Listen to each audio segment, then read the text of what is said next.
السلام عليكم ورحمة الله وبركاته. خليك معايا ثانية واحدة بس. لو سألتك دلوقتي وقلتلك أعظم مبنى اتبنى في تاريخ البشرية من غير آلات، من غير حديد، من غير رافعات، ومن غير تكنولوجيا حديثة، يا ترى هيكون إيه؟ طبعاً أول حاجة هتيجي في بالك هي أهرامات الجيزة. بس السؤال اللي محير العلماء لحد النهاردة مش هي اتبنت إمتى ولا اتعملت لمين. السؤال الحقيقي هو إزاي اتبنت أصلاً؟ إزاي حضارة من أكتر من 4500 سنة قدرت تبني حاجة إحنا بتكنولوجيا القرن ال21 لسه مش متأكدين إننا نعرف نكررها بنفس الدقة؟ تعال نفك اللغز ده واحدة واحدة.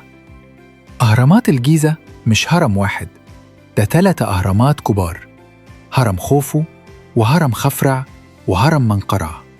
وأكبرهم وأشهرهم طبعاً هو هرم خوفو. الهرم ده لوحده مكون من أكتر من 2,000,000 حجر، وزن الحجر الواحد من 2 طن، وفي أحجار بتوصل ل70 طن. وسؤال بسيط قوي، الحجر ده اتشال إزاي؟ يعني تخيل معايا ناس ما عندهاش ونش ولا كرين ولا محركات ولا حتى عجلة حديد تشيل حجر وزنه زي عربية نقل وترفعه فوق بعضه لحد ارتفاع أكتر من 140 متر. ده مش مجهود عضلاته بس، ده حسابات، وده هندسة، وده تخطيط. والغريب أكتر إن الهرم مش متبني بشكل عشوائي، ده متوجه بدقة رهيبة ناحية الجهات ال4 الأصلية: شمال، جنوب، شرق، غرب.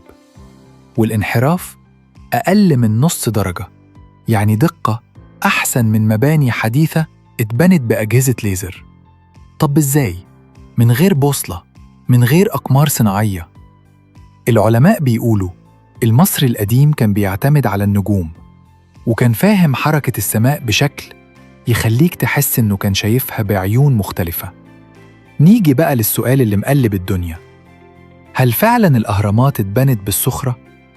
زمان كانوا بيقولوا إن الفراعنة كانوا بيجلدوا العبيد ويجبروهم يبنوا الأهرامات، لكن لما العلماء لقوا مقابر العمال جنب الأهرامات ولقوا إنهم مدفونين باحترام وبيتأكلوا كويس وبيتعالجوا لو اتصابوا، اكتشفوا إن الكلام ده غلط.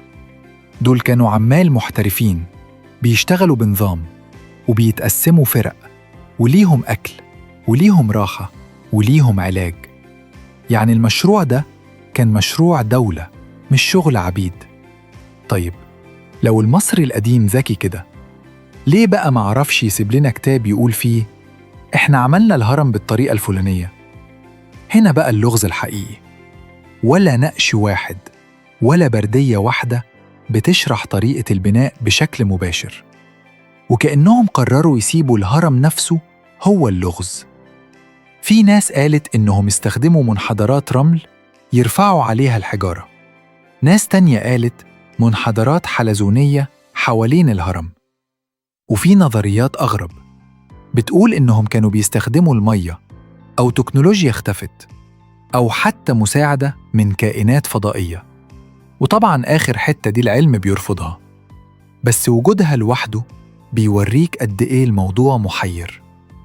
الأغرب بقى إن الهرم من جوه مش فاضي، في ممرات وغرف وزوايا وتصميم داخلي معقد جداً، وفي فراغات لسه مكتشفة سنة 2017 بأجهزة حديثة قالت إن في فراغ ضخم لسه مش مفهوم وظيفته.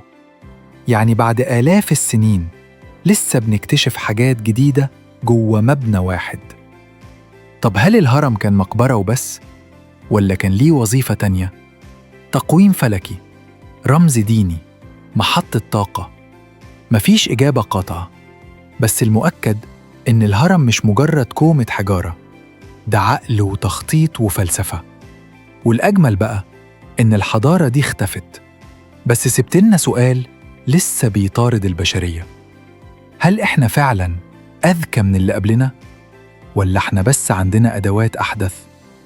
بس كده، ده كان سؤالنا النهاردة عن الأهرامات. لو وصلت لحد هنا فأنت رايق وجامد. اعمل لايك علشان نعرف كام واحد كمل للآخر. ولو عندك سؤال محيرك عن أي حاجة في الدنيا، اكتبه في التعليقات، ويمكن يكون هو موضوع الحلقة الجاية. سلام.